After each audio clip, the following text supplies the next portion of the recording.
Friends, Trump ప్రధానంగా plan ఏంటంటే, ప్రపంచ దేశాల మధ్య అందరి మధ్య ఒక యుద్ధాన్ని క్రియేట్ చేసేసి, ఆ యుద్ధాన్ని ఒక్కొక్క యుద్ధాన్ని తనే ఆపుకుంటూ వచ్చి, చివరాఖరికి తన టెన్యూర్ అంటే అమెరికా అధ్యక్షుడిగా తన టెన్యూర్ పూర్తయ్యేలోపు నోబెల్ పీస్ వాళ్ళే, "బాబు నీకో దండం. నీ యుద్ధాలకో దండం. నీ శాంతికి ఇంకో 2 పెద్ద దండాలు. నువ్వు ఈ నోబెల్ పీస్ ప్రైజ్ తీసుకొని పక్కకెళ్ళయ్యా తండ్రి. నీ వల్ల మాకు గోల గోల. అందరి మధ్యలో యుద్ధాలు పెడుతున్నావు. ఆ యుద్ధాలను ఆపడం కోసం మళ్ళీ నువ్వు ఇంకొక యుద్ధం మొదలెడుతున్నావు" అంటూ చేసే పరిస్థితి వస్తదేమో అని ప్రపంచ దేశాలు అనుకుంటున్నాయి. ఎందుకనంటే first Russia, second China, third మన భారత్, తర్వాత బ్రిక్స్ అంటే సౌత్ ఆఫ్రికా కానివ్వండి, ఇరాన్ కానివ్వండి, ఇలాగ అందరితో గొడవలు గొడవలే. మధ్యలో పాకిస్తాన్ ఏంటంటే ఏదో పెద్ద పులిహోరలో పులిలానే ఉన్నా లేనట్టే, లేకపోయినా ఉన్నట్టే అలా ఉంటది పరిస్థితి. ఇప్పుడు ఆ మధ్యలో వెనిజులా. ఓకే. తర్వాత గ్రీన్‌లాండ్. యాక్చువల్లీ వెనిజులాని తీసుకొచ్చే టైంకే చెప్పేసాడు. నా నెక్స్ట్ టార్గెట్ గ్రీన్‌లాండ్ అని. ఇప్పుడు నెక్స్ట్ టార్గెట్ ఏంటో తెలుసా? యూకే దగ్గర ఉన్న ఒక ఐలాండ్ అనమాట. ఒక దీవి. అది యూకే కంట్రోల్‌లో ఉంటుంది. అంటే ఇప్పుడు మీకు మెయిన్‌గా ట్రంప్ ప్లాన్ అర్థమైపోయింది కదా! మొత్తం ప్రపంచ దేశాలన్నిటిని ఆక్రమించేసి, ఇక ఆఖరికి అమెరికా, రష్యా ఈ 2 దేశాలే ఉండి బోర్డర్‌ని షేర్ చేసుకునేటట్టుగా ప్లాన్ చేస్తున్నాడనమాట మన ట్రంప్. సో, ఈ క్రమంలో చూసుకున్నట్టయితే నెక్స్ట్ లెవెల్‌లో ఉందనమాట ట్రంప్ ఆలోచనలని. ఇప్పుడు ఏకంగా 200% టారిఫ్ వేయబోతున్నాడు ఫ్రాన్స్ మీద. అదేంటంటే ఇష్టానుసారంగా విధిస్తున్న టారిఫ్‌లతో భారత్ సహా అన్ని దేశాలు బెంబేలెత్తిపోతున్నాయి. అమెరికా అధ్యక్షుడు డొనాల్డ్ ట్రంప్ చేస్తున్న పనికి నిజంగా ఏడవాలా? నవ్వాలా? అసలు ఎలా రియాక్ట్ అవ్వాలో కూడా అర్థం కావటం లేదు. రష్యాని బద్ధశత్రువుగా పరిగణిస్తూనే ఉన్న ట్రంప్ ఇప్పుడు తనకు సపోర్ట్ చేస్తున్న యూరోపియన్ నేషన్స్‌ని కూడా ఒక శత్రువులాగానే మార్చేశాడు. ఈ క్రమంలో ఇప్పటికే భారత్ పైన 50% టారిఫ్ ఏసేసాడు. అసలు నిజం చెప్పాలంటే భారత్ ఎంత దౌత్యపరమైన డిస్కషన్స్‌ని ఏర్పడుతుందో తెలుసా? అంటే నిజం చెప్పాలంటే భారత్ ఎప్పుడు కూడా అగ్రెసివ్‌గా ఎక్కడికి వెళ్ళదు. ఏదైనా సరే ఆగి ఆలోచించి ముందడుగు వేసే రకం. ఇప్పుడు సొంత యూరోపియన్ నేషన్సే అంటే సాధారణంగా అమెరికా వచ్చేసరికి ఆహ్, అటు ఇజ్రాయెల్ గానీ, ఇటు యూరోపియన్ నేషన్స్ కానీ, కెనడా కానీ, ఇవన్నీ కూడా చాలా ఫ్రెండ్లీ నేషన్స్ అనమాట. ఎంత ఫ్రెండ్లీ అంటే అసలు ట్రంప్ గీత గీస్తే ఓకే. ఆ గీత మీరు దాటమంటేనే దాటుతాం. లేకపోతే లేదు అనే స్టేజ్‌లో ఉంటారు. అలాంటిది వాటి పైన కూడా టారిఫ్ వేస్తే లాస్ట్ ఇయర్ 2025లో ఆ టారిఫ్‌ని తగ్గించే ప్రయత్నంతో ఒక డీల్‌ని ఏర్పాటు చేసుకున్నారు. యూఎస్ ట్రేడ్ డీల్ అనమాట అది. అంటే ఆ ట్రేడ్ డీల్ ఏంటంటే యూరోపియన్ నేషన్స్ అమెరికాకి 0% టారిఫ్ వేసేటట్టు, అమెరికా మాత్రం ఎంత చేసినా, ఏం చేసినా యూరోప్ మీద 15% కన్నా ఎక్కువ టారిఫ్ విధించకుండా ఒక ఆహ్, ట్రేడ్ డీల్ అయితే తీసుకున్నారు. ఆఫ్‌కోర్స్ అది అప్లికేషన్‌లోకి రాలేదు. ఇంకా ఆ బిల్ అది పాస్ అవ్వలేదు. బట్ వాళ్ళు అలా ట్రేడ్ డీల్ తీసుకున్నారు.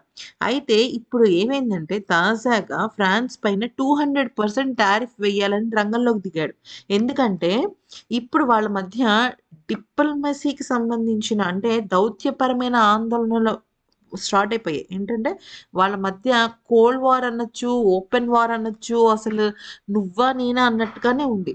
ఎందుకంటే ఫ్రాన్స్ కనుక చూసినట్టయితే బోర్డ్ ఆఫ్ పీస్‌లో చేరడానికి అస్సలంటే అస్సలు ఇష్టపడటం లేదు. ఎందుకనంటే అమెరికా దిగుమతి చేసుకునే ఫ్రెంచ్ వైన్, అలాగే షాంపైన్ పైన 200% టారిఫ్ విధిస్తామని ట్రంప్ తాజాగా హెచ్చరించాడు. ఇక ఏంటంటే లిటరల్‌గా "నువ్వు నాకు అడ్డొచ్చావా టారిఫ్ ఏసేస్తా.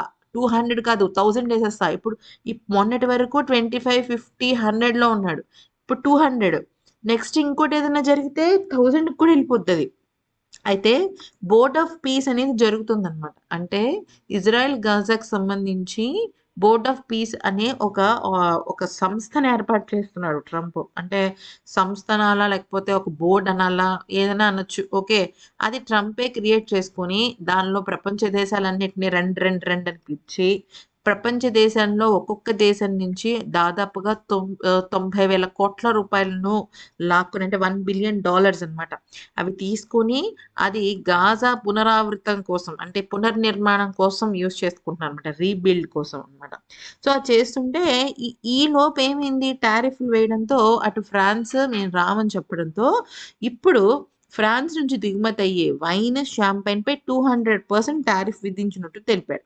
వైన్లు, షాంపైన్ల పైన 200% టారిఫ్ విధిస్తానని, అప్పుడు ఫ్రాన్స్ అధ్యక్షుడు ఇమాన్యుయల్ మెక్రాన్ ఖచ్చితంగా దారికి వస్తాడు. బోర్డ్ ఆఫ్ పీస్‌లో జాయిన్ అవుతాడని వ్యాఖ్యానించడం జరిగింది. అంటే ఫ్రెండ్స్, మీరు ఇక్కడ ఒక చిన్న విషయాన్ని గుర్తుపెట్టుకోవాలి. అంత మిత్రదేశమైన యూరోప్‌నే బెదిరించాడు. అంటే ఫ్రాన్స్‌నే బెదిరించాడంటే మన భారత్‌ని కూడా బెదిరిస్తారు. ఇప్పుడు భారత్ ఒక్కొక్క శాశ్వత మెంబర్‌షిప్ కోసం $1 బిలియన్ కట్టాల్సి ఉంటుంది. అంటే దగ్గర దగ్గర నాకు తెలిసి 90,000 కోట్లు అనుకుంటా. అంటే 9,000 కోట్లో, 90,000 కోట్లో అది నాకు తెలీదు. ఓకే. అది కట్టి మనం గనుక శాశ్వత మెంబర్ అవ్వాలి. ఒకవేళ అవ్వలేదనుకోండి, లేదంటే మాకు ఇంట్రెస్ట్ లేదండి, మేము యునైటెడ్ నేషన్స్‌తోనే వెళ్తాము అని అన్నారనుకోండి, అప్పుడు కథ వేరే ఉంటదనమాట. అంటే 200% ఫ్రాన్స్‌కెలా అయితే ఏసాడో, ఇప్పటికే 50% ఏస్తున్న భారత్‌కి కూడా 150% ఏసేస్తాడనమాట. ఇంకో 150 పెంచడం ఎంతసేపు? అయితే అమెరికాకు వైన్ ఎగుమతుల వల్ల భారీగా ఆదాయం పొందుతుంది ఫ్రాన్స్. ఇది అంటే ఆ దేశ ప్రతిష్ట, ఒక మాటలో చెప్పాలి అంటే it's a symbol of pride అని కూడా చెప్పొచ్చు. ఓకే. అయితే ఇక ఏమైందంటే దీనివల్ల ఎప్పుడైతే 200% టారిఫ్ వస్తుందో ఇంపోర్ట్స్ ఆగిపోతాయి కాబట్టి భారీ నష్టం వాటిల్లుతుందని చెప్పేసి ఇక ట్రంప్ ప్లాన్.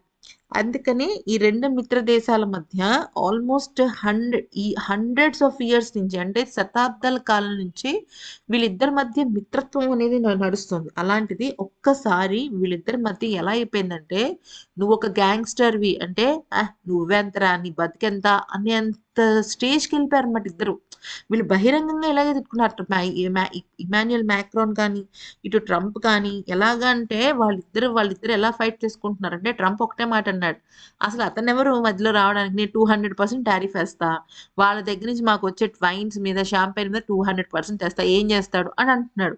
మరోవైపు యూరోపియన్ నేషన్స్కి సంబంధించిన కంట్రీస్ ఏమంటున్నాయి తెలుసా, అసలు ట్రంప్ ఒక గ్యాంగ్స్టర్, ఒక క్రిమినల్ మైండ్, ఒక హాస్టైల్ అంటున్నారు. అంటే ఒక బందిపోటు, ఒక ఇలా మాట్లాడుతున్నారు వాళ్ళు. మొన్నటి వరకు అసలు ఎంత మిత్ర దేశాల్లో ఉండే ఇవి, అసలు వీళ్ళ మధ్య మీకు నమ్మకపోండి, 8 ట్రిలియన్ ట్రేడ్ డీల్స్ ఉన్నాయి ఈ యూరోపియన్ నేషన్స్‌కిను, అమెరికాకి. అంటే ఎంత మిత్ర దేశాలు, ఎంత నమ్మకం లేకపోతే ఇది జరుగుతుంది.